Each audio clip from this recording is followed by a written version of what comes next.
In Bhagavad Gita, the Lord says, Bhayam sattvaha samshuddhihi jnana yoga vyavasthitaha danam cha yajnaha swadhyaya tapaha avyajam.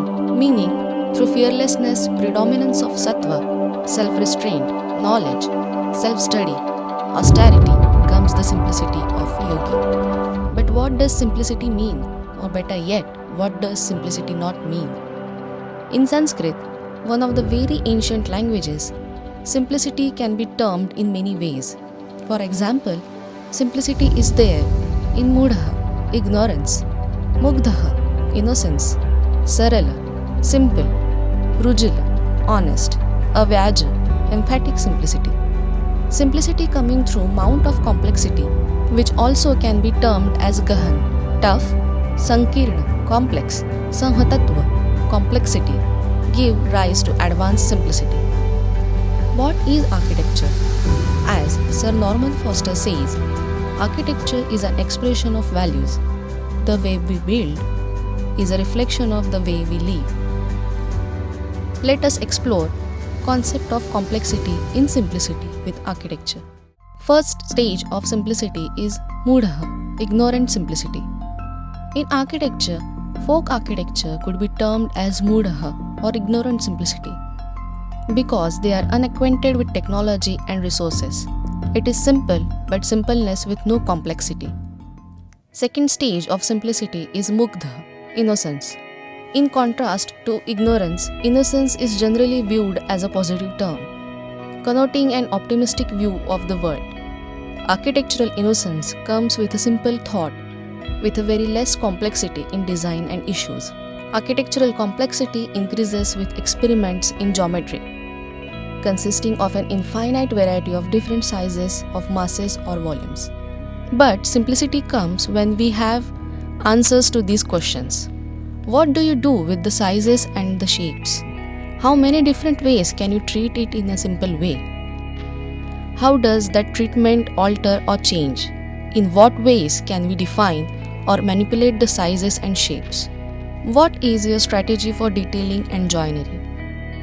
How we are handling in pattern, texture, color, figure, ground, light, illumination, contrast, opacity, transparency, translucency, reflective, visual density, thickness or thinness, etc. Considerations about relative position of something or someone, about location, a particular place or position, external, internal, intermediate, placement and displacement, or foreground, middle ground, background, relationship of building to its neighbor, relationship of building to the sky, relationship of building to ground, directional, redirectional or reversals, or transition which can define a pause between spaces or can act as a fastener, and choosing variables which are the potential options, choices or thematic elaborations within a given framework. With all these, we can improve design and achieve simplicity. The third stage of simplicity is sarala, straight, simple, not crooked or bent, having a constant direction throughout its length.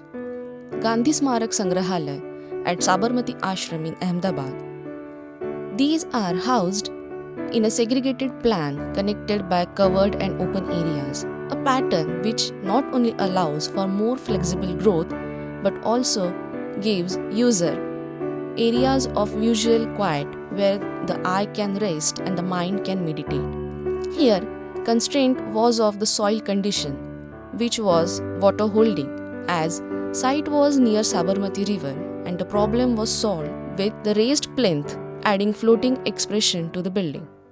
The fourth stage of simplicity is rujula, honest truth. The act of artistic creation is truthful by itself, regardless of the method of representation. This truth could occur in three senses. Structural truth. Architecture should be truthful expression of its structure.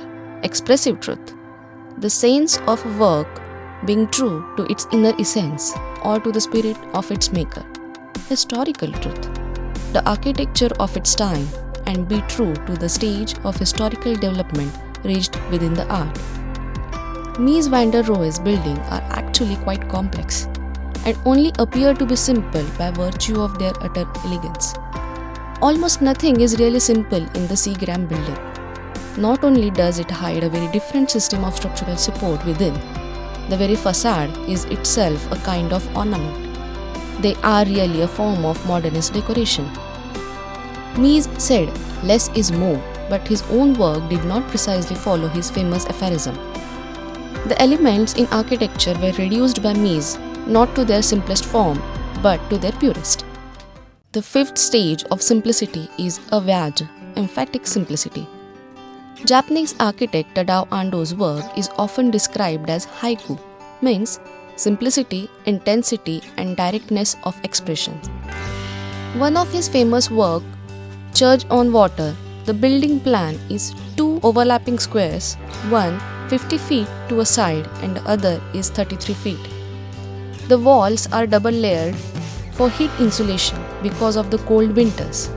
The total thickness of exposed concrete wall, both outside and inside the building, is 35 inch, which includes the middle layer of styrofoam.